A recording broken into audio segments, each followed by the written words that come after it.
Bonsoir, nous vous invitons à suivre avec nous un programme présenté par la Fédération des Églises Adventistes du 7e jour.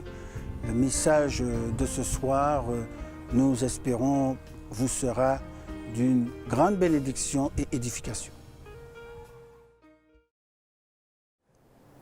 Bonsoir, chers jeunes, chers enfants, chers petits, chers parents, chers adultes qui nous regardez ce soir. Tous les soirs, avant la méditation des adultes, on aura 5 minutes juste pour vous, pour pouvoir réfléchir à une parole que la Bible veut bien nous donner. Aujourd'hui, le message que j'ai pour vous, c'est qu'avec Dieu, il n'y a pas de raison d'avoir peur. Ces jours derniers, avec la précipitation des événements, la fermeture des écoles, le fait qu'on nous demande de rester à la maison, il y a toutes sortes de questions qui sont venues à notre esprit, toutes sortes de craintes, toutes sortes de peurs. Certains sont partis sur la notion des inquiétudes. Mais comment je vais faire pour passer mes examens? Est-ce que j'aurai de bonnes notes? Comment je pourrai rattraper mes mauvaises notes du trimestre dernier? D'autres se sont dit, mais comment je vais payer les factures et l'entreprise? Comment elle va tourner? Comment je vais retourner ma veste après cela? Et toutes sortes d'inquiétudes. Et on va symboliser ces inquiétudes avec ce livre bien lourd, un dictionnaire. On sait que ça a un certain poids. Alors, dans mon panier, ça va représenter nos vies de ces derniers jours, la dernière semaine qui vient de passer. Et là, les choses qu'on se pose comme question. Les inquiétudes, on les met au fond. Ensuite, on va venir avec les frustrations. J'avais bien envie d'aller dans la cour pour jouer avec mes camarades. J'avais prévu de faire un concours avec XY. Ou encore, je voulais jouer à la PS4 chez maman avec mes camarades. Même ça, ce n'est pas permis. Les frustrations, ce que j'avais envie et que je ne peux pas faire. Et puis, il y a celui-là un peu plus lourd. Celui de l'isolation. Rester à la maison. On ne sait pas pendant combien de temps. Tout seul, avec maman, papa, ou encore mamie, ou papi, ou encore tati, ou tonton, ou encore avec la personne avec qui je suis, qui est en charge de moi. Je préfère encore rester dans ma chambre avec mon téléphone portable, mais même là, j'en ai déjà marre. Au bout d'un jour, au bout de 2, au bout de 3, l'isolation, c'est lourd. Et puis, il y a aussi ceux qui se posent toutes sortes de questions concernant l'avenir, les craintes, et qui se disent, mais et si la personne qui vient de passer à côté de moi, qui a toussé, qui a éternué, et l'angoisse monte. Le petit et si sera là. Et puis pour terminer, il y a aussi ceux qui sont malades, qui sont confinés parce qu'ils sont malades, parce qu'ils ont des signes de la maladie, parce que leurs parents ont été malades, parce qu'ils ont été en contact avec quelqu'un de malade, ou encore parce qu'ils connaissent la douleur de la maladie à cause de ceux qui sont à l'hôpital, en réanimation, ou encore qui sont sous les soins, sous l'observation des médecins. Et il y a toutes ces questions qui s'ajoutent. Et voilà. En moins de quelques heures, en moins de quelques jours, ma semaine, elle est impossible à porter. On a l'impression que si on devait traîner ce sac derrière nous, on aurait bien du mal. Certes, il faut prendre la décision de se poser et de se demander si ça vaut vraiment la peine de porter toutes ces choses. La Bible nous dit, dans l'évangile selon Matthieu, et je vais vous inviter à prendre vos Bibles à la maison. L'évangile selon Matthieu. Matthieu chapitre 10, verset 29. Et je vais vous inviter à lire. Le verset va s'afficher à l'écran. Mais si vous avez vos Bibles, vos tablettes, vos téléphones portables, prenez-le. Je vous attends. Encore 3 secondes. 1, 2, 3. Matthieu chapitre 10, à partir du verset 29. Et la Bible dit... Ne vend-on pas 2 passereaux ou 2 petits oiseaux pour 1 sou, pour 1 euro, pour peu d'argent? Cependant, il n'en tombe pas un à terre sans la volonté de votre Père. Et même les cheveux de votre tête sont tous comptés. N'ayez pas peur, vous valez plus qu'un petit oiseau. Ce soir, gardons en tête que ce n'est pas la peine d'avoir peur. Vous voulez bien prier avec moi? On arrête tout, tous les bruits. On se pose et on prie. Seigneur Jésus, Merci de ton amour. Merci de nous rappeler que nous valons bien plus que les petits oiseaux et tu t'en occupes. Alors nous te confions tout, toutes ces questions, toutes ces frustrations, toute la douleur, toutes les inquiétudes et nous te demandons, Seigneur, de nous permettre de te faire confiance. Au nom de Jésus. Amen. À bientôt pour un autre message en 5 minutes. Bientôt, Jésus va nous prendre auprès de lui dans le ciel. Il nous a dit de l'attendre jusqu'au jour de son appel. C'est le chant que nous vous invitons maintenant à chanter, à partager tous ensemble et à chanter avec force ce refrain. Nous avons la victoire, nous vivrons avec Jésus dans le ciel. Alors, quel que soit ce que tu vis maintenant, sache que cette espérance est vraie, est réelle. Bientôt, Jésus va nous prendre, tous ensemble.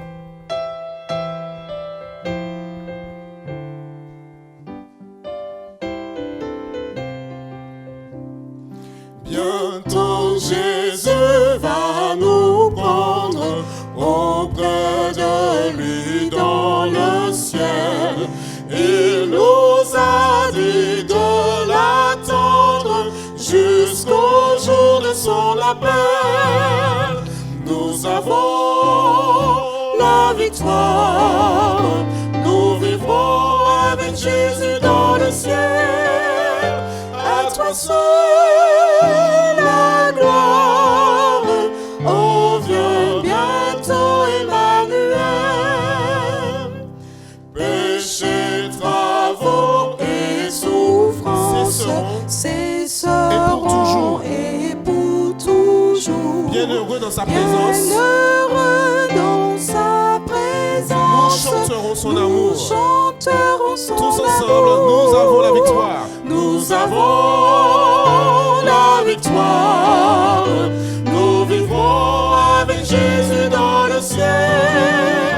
À toi seul la gloire. Oh, viens bientôt, Emmanuel. Combattons avec courage. Attendons ce jour Attendons ce jour heureux. et chantons malgré Et l'orage. chantons malgré l'orage. Nous sommes victorieux. Nous sommes victorieux. Tous ensemble, Nous avons la victoire. Nous vivrons avec Jésus dans le ciel. À toi seul la gloire. Oh, viens bientôt, Emmanuel. Encore une fois, Nous avons la victoire. Nous vivrons avec Jésus dans le ciel. À toi seul la gloire. Oh, viens bientôt, Emmanuel.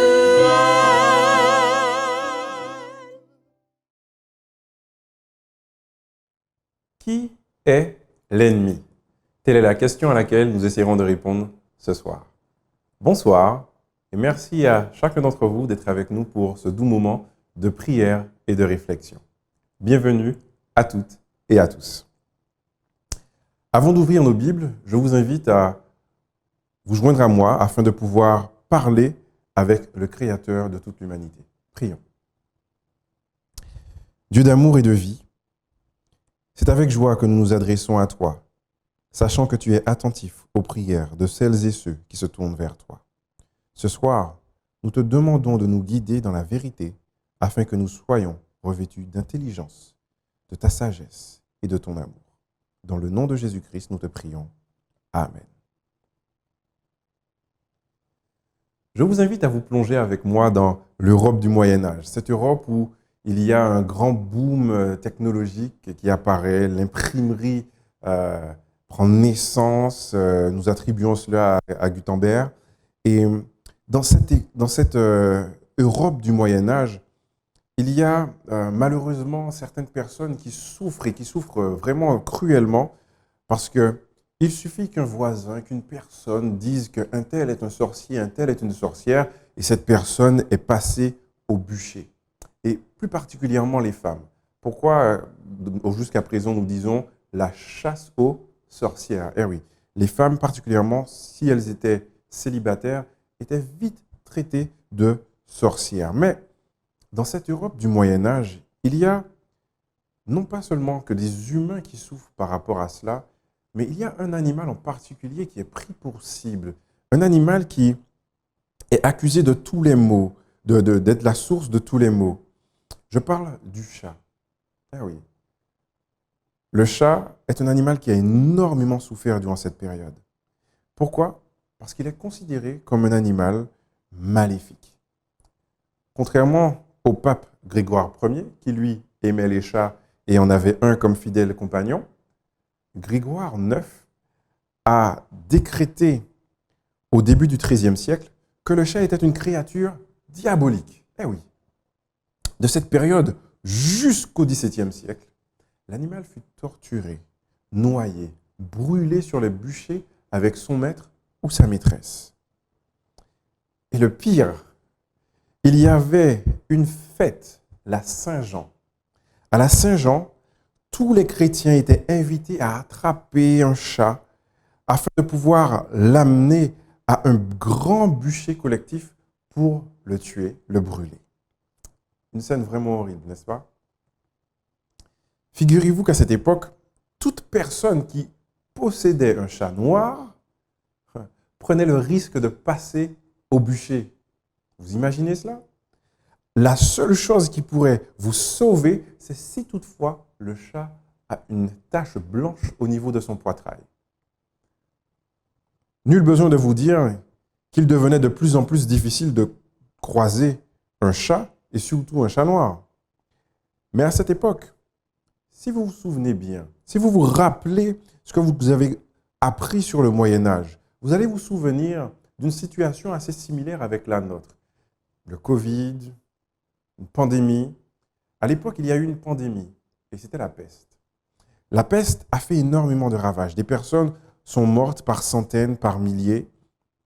Et l'animal coupable de cela, en tout cas qui a propagé la chose, c'est le rat. Le rat, plus précisément la puce qui était sur le rat, est la cause de cette pandémie, de la peste qui a tué tant de personnes. Mais les gens à cette époque, ayant une haine profonde pour cet animal, considérant le chat comme étant un ennemi, figurez-vous qu'au tout début, c'est le chat qui était accusé de propager la peste.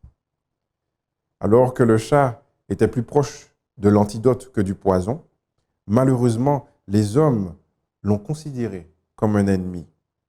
Avec les années qui sont passées, la connaissance acquise depuis le Moyen-Âge, nous pouvons dire avec assurance que le chat n'est pas un animal maléfique. Nous ne pouvons pas aujourd'hui dire que le chat est un associé du diable dans la magie noire. Loin de là. Aujourd'hui, nous ne pouvons pas clairement dire que le chat était responsable de la propagation de la peste. Pas du tout. Vous voyez les difficultés qu'il y a à se tromper d'ennemi? Cette période difficile de l'histoire des chats met en lumière un problème, une erreur qui a de lourdes conséquences. Exterminer les chats en grand nombre a permis la prolifération des rats qui eux-mêmes ont permis à la maladie de se répandre sans rencontrer l'obstacle naturel que le rat rencontrerait, son prédateur, le chat. Dans ce monde en crise, il peut arriver que nous soyons induits en erreur. Il peut arriver que l'on se trompe d'ennemi. La Bible nous avertit à ce sujet. Elle nous met en garde contre un adversaire qui, par la ruse, et je dis bien par la ruse, cherche à nous faire dévier de l'idéal de tout chrétien, qui est d'être toujours plus comme Jésus-Christ. Heureusement que le livre saint, qui s'avère être une encre sûre, nous donne des outils, tels une boussole, afin de ne pas nous égarer, afin de ne pas nous tromper, afin de ne pas perdre notre cap. Aujourd'hui, l'humanité cherche à s'éloigner de plus en plus de la crise du Covid-19. Certaines tensions qui résultent d'injustices, d'atrocités commises, éveillent, réveillent, raniment en tout humain concerné par l'humain des émotions très fortes. Depuis la semaine dernière, le nom de George Floyd est dans toutes les bouches par rapport aux atrocités commises par les forces de l'ordre de Minneapolis. Une vague d'indignation, tel un tsunami, a soulevé les foules dans plusieurs grandes villes du monde. Et là, face à cette injustice, la colère puis la haine accompagnée de violence se trouvent à la une de tous les JT. En tant que chrétiens, comment sommes-nous censés réagir face à de tels événements? Est-il légitime pour nous de demander justice? Je vous invite à ouvrir vos Bibles. Allons dans cet épître que Paul écrit aux Éphésiens. Éphésiens chapitre 6. Ce courrier, cette lettre qu'il écrit, l'apôtre Paul, à l'Église, aux chrétiens qui se trouvent à Éphèse. Éphésiens 6, les versets 10 à 18. Voyons ce que Paul nous dit. Au reste, fortifiez-vous dans le Seigneur et par sa force toute puissante. Revêtez-vous de toutes les armes de Dieu afin de pouvoir tenir ferme contre les ruses du diable. Car nous n'avons pas à lutter contre la chair et le sang, mais contre les dominations, contre les autorités, contre les princes de ce monde de ténèbres, contre les esprits méchants dans les lieux célestes. C'est pourquoi prenez toutes les armes de Dieu, afin de pouvoir résister dans le mauvais jour, et tenir ferme après avoir tout surmonté.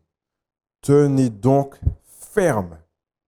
Ayez à vos reins la vérité pour ceinture. Revêtez la cuirasse de la justice. Mettez pour chaussure à vos pieds le zèle que donne l'évangile de paix.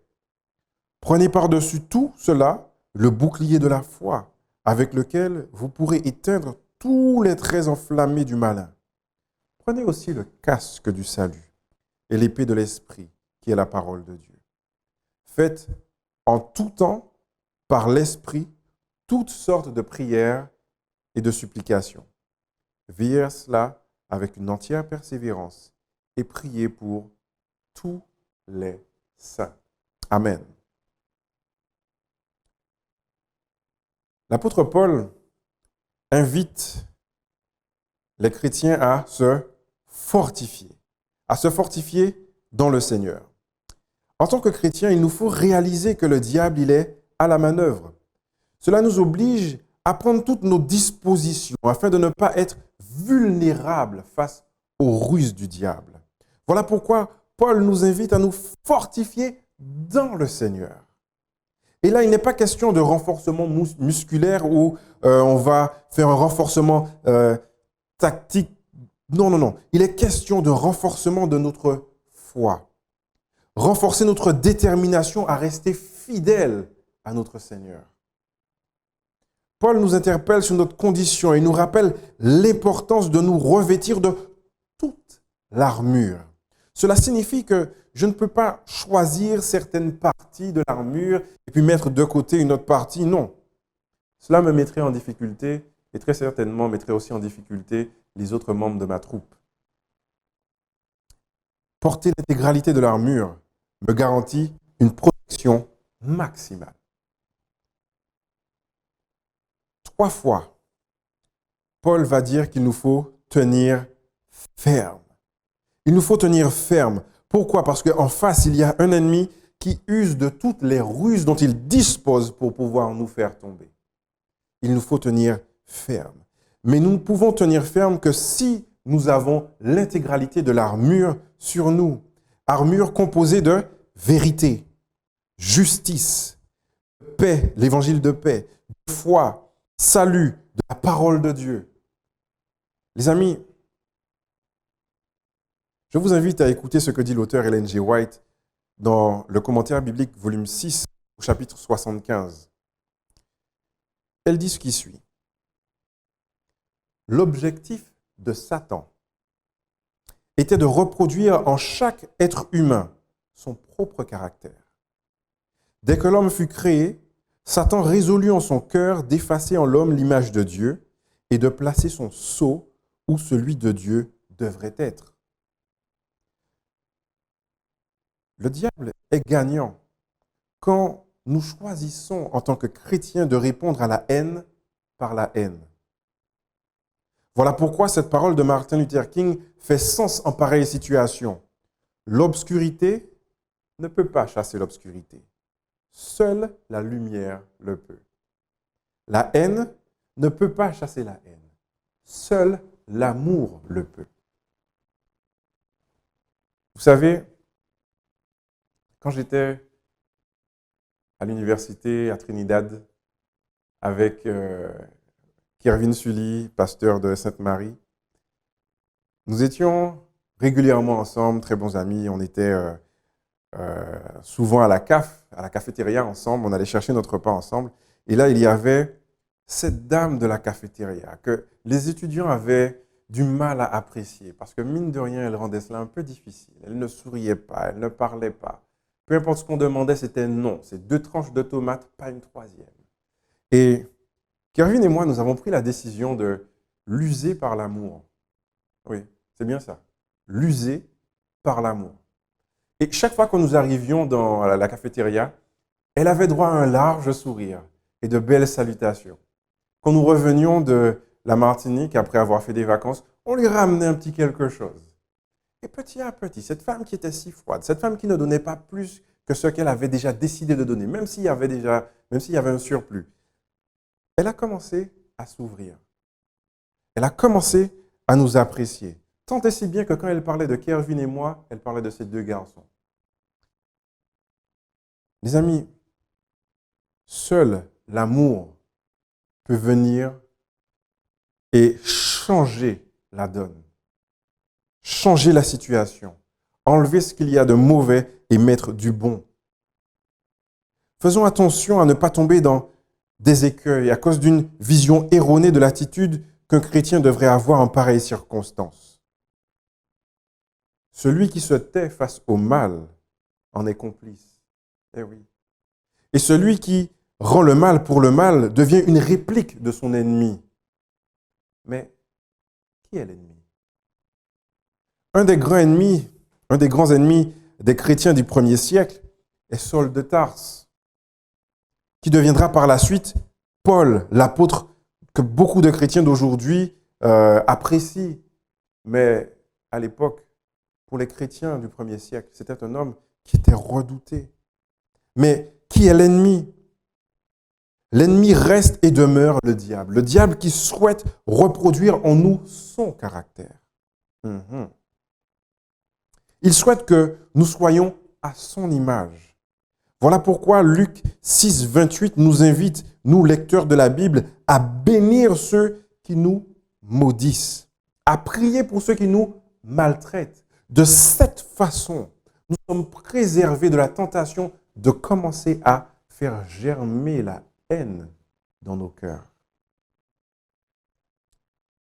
Cela étant dit, pouvons-nous blâmer le diable sans demander justice par rapport à l'acte qui a été posé?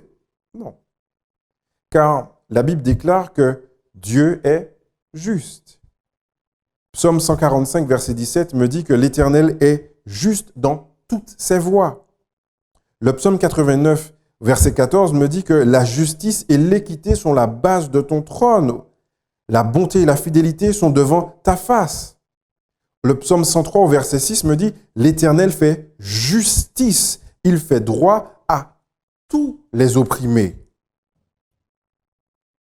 Un peu plus loin dans Romains, je lis que le magistrat est serviteur de Dieu pour ton bien. Mais si tu fais le mal, crains, car ce n'est pas en vain qu'il porte l'épée, étant serviteur de Dieu pour exercer la vengeance et punir celui qui fait le mal. Cela signifie que Dieu n'est pas complice du mal. Cela signifie que Dieu, à un moment donné, prendra la décision de rétablir la justice. Dans Romains 13, au verset 10, je lis que l'amour ne fait point de mal au prochain. L'amour est donc l'accomplissement de la loi. L'amour est l'accomplissement de la loi. Mais mes amis, la justice, quelle est la base de la justice, sinon la loi? En tant que chrétien,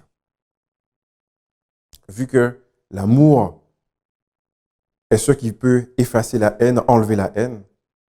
Comment, en tant que chrétien, je dois aimer? Permettez-moi de dire, tout comme l'a dit Daniel Starenki dans son livre « Ce que cœur de femme veut », aimer, c'est dire non. Eh oui. Aimer, c'est refuser l'inacceptable. C'est poser les limites qui rejettent l'intolérable et qui permettent le vivre ensemble de manière harmonieuse et équitable. Aimer, c'est refuser de se laisser souiller par un silence coupable alors que l'injustice est à la porte. Aimer, c'est réussir à dissocier l'offenseur de l'offense, afin de pouvoir réclamer justice sans succomber à la haine.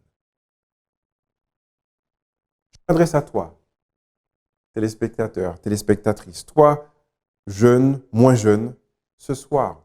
J'aimerais que tu retiennes une phrase. Quoi qu'il arrive, ne te trompe pas d'ennemi. Quoi qu'il arrive, ne te trompe pas d'ennemi. La mission du chrétien, armé pour la guerre, est de parler de Jésus, afin que son caractère soit imprimé dans le maximum de personnes, afin que, là où régnait la haine, puisse fleurir l'amour. Pour terminer,